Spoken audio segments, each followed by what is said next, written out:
What's up, you certified beauties? Nick here from Nick's Taxes. And today I have some new news regarding the CERB and the whole repayments.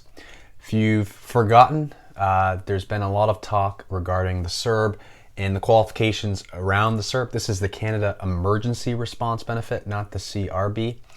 So this one back when it was first rolled out, there was some misconceptions. There was some gray area regarding who qualified.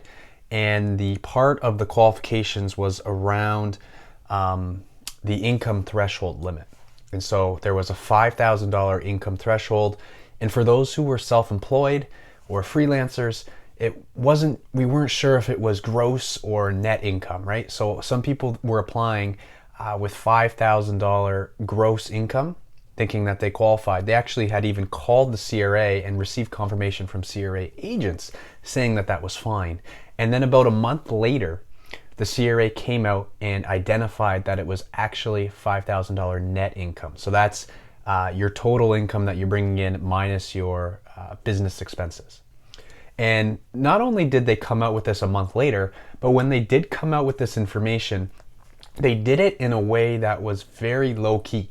Like, they didn't announce it, and they just had it in like the frequently asked questions section of the CERB application. And I've shown it in previous videos where you can find it. It's very subtle. And there's been a lot of pushback from these people who have received the CERB and now find out they're not eligible. To put the cherry on top, there's been about a lot of people, I think it was like 400,000, that received these letters just before the holiday time saying that they needed to return the CERB. And then Justin Trudeau came out and said, don't worry about it over the holidays, we'll figure this out. And there's just a lot of questions about what's going on, what are we doing here, and like, what's the next step? Because they're asking for money. They're saying that they're not going to change their positioning on this, but they're also saying not to worry and we'll work with you. So it sounds like there's going to be some sort of repayment plan without any interest or penalties. We don't know, but what I do know is there is some movement on this push, getting the CRA to forgive these CERB penalties. And what we're seeing here is a class action lawsuit that's been proposed over these CERB benefits. So I found this article here. It was in the Toronto Sun and it's on Global News.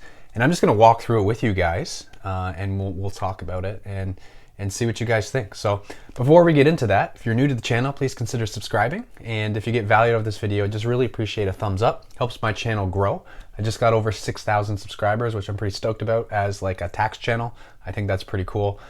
So thank you so much for subscribing and following along with the videos. I appreciate you guys a lot. So thanks for doing that. And I'm on Instagram now. I'm on Twitter at Nick's Taxes, so feel free to follow me there as well if you so please. And if you do, let me know what kind of content that you want to see. I know tax season is around the corner, so this is where a lot of the meat and potatoes of my stuff is really going to come out, where I'm helping you guys figure out your taxes and how all that works. So looking forward to the next couple months with you guys. It's going to be busy, but I'm going to give you guys a lot of quality content. So make sure to subscribe and hit that notification bell as well to let you know when I release new information. All right, so let me pull up my screen here and we're going to go through this article. It says here, didn't seem right. Class action lawsuit proposed over CERB payments. The federal government's mixed messages around the eligibility for the Canada Emergency Response Benefit, also known as the CERB, is the focus of a proposed class action lawsuit on behalf of retired Canadians with self-employment income who may be asked to repay the money they received through the emergency benefit. The representative plaintiff is Janet Ann Ryan, who's from Mississauga, Ontario. Retired teacher is among many Canadians who are worried they'll have to return up to $14,000 worth of CERB payments. In late 2020, the CRA sent out 441,000 letters saying an eligibility condition to have income of at least $5,000 in 2019 or in the 12 months prior to applying refers to pre-tax income, net pre-tax income, or gross income minus expenses for self-employed individuals. The letters left many of the recipients dumbfounded, as several official CERB guidelines made no mention of the net income requirement. Again, this is right on line with what we've been saying on this channel, so no shocker there. Ryan, who says she carefully reviewed the CERB instructions and applied based on having earned $5,000 in gross income in 2019 from tutoring, says she was shocked to receive one of the letters. Doesn't make sense, doesn't seem right. So Toronto lawyer Jan Weir, who launched the lawsuit for Ryan, says he hopes it will help not just pensioners with part-time self-employment income, but all CERB recipients affected by the government's poor communication over net versus gross income. If the courts interpret this way, I expect that they will. It's for everyone, he told Global News. Global News has found only one official page on the CERB that specifies self-employment income should be intended as net income, and that information did not appear for weeks after the initial rollout from the federal emergency benefit in April, a search of Internet Archive indicates. The CRA acknowledged there was unclear communication on who was eligible for the CERB in the first few days of the program once it was launched.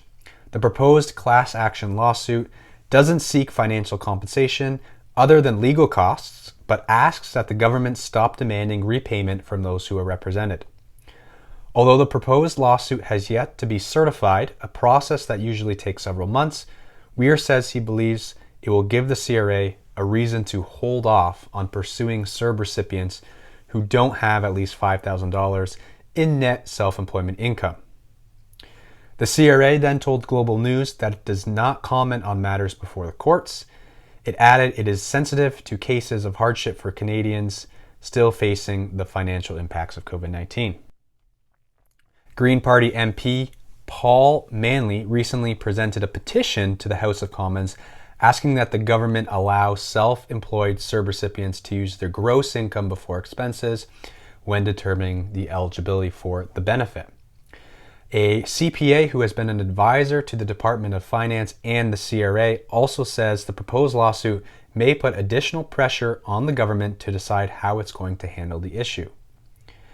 Every day that goes by, there are thousands of people that remain under stress, and the delay is just unacceptable. But Jasmika, I'm not going to pronounce it, a law professor and director of the Class Action Clinic at the University of Windsor, says a class action lawsuit may be very lengthy to get the courts to weigh in on the matter. While it's not unusual for litigation to be brought against the government over questions of statutory interpretation or how policies are enacted, it's rare to see class action lawsuit that does not ask for cash payment, she says. A speedier way to bring the issue before the court may be for a single individual to launch a lawsuit with an understanding that the government would treat the process as a test case and be bound by the court's interpretation. Under this scenario, if the court decides the government is wrong as a matter of law, they will change their administrative process and stop demanding the CERB payment, she said, and the case is over. This process would also present a lower financial risk for the government, which wouldn't have to worry about potentially footing an expensive legal bill for a class action lawsuit. In Mississauga, Ryan, who normally relies on tutoring to supplement her modest retirement income, is holding out hope she won't have to repay the $14,000 she received in CERB. Those funds, which she described in an online statement as a godsend, helped her pay for the first and last month of rent, which she had to move to a new place during the pandemic. It allowed her to pay off some debt and help friends who were also facing financial difficulties. If she had to return the benefit, she says, I would have to borrow the $14,000. So this is in line with a lot of you Canadians out there that are asking for CERB forgiveness. You don't have the money to repay it, and makes total sense. This lawsuit again it's just proposed at this point, but we'll see what happens. But it's nice to see some progress. The one issue that I have where I'm just thinking is it's going to be tough to see who applied in good faith versus who didn't. There was a lot of talk and people who just applied knowing that they didn't qualify and received the CERB anyway. And we need to make sure that those people don't keep the CERB. We want those people to return the CERB. But those who needed the money and those who applied in good faith, they're looking for forgiveness, and we'll see what happens between the courts here in the CRA if this actually goes through. Being a class action lawsuit, again, like it says, it might be a very lengthy process, which only is going to just draw this out that much more, and just keeping this, you know, a conversation that we really don't want to keep having, you know, in the years to come.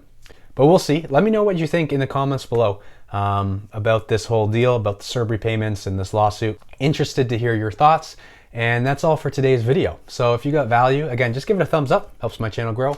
And yeah, I'll see you guys in the next video. I'm Nick from Nick's Taxes. And as always, happy taxing.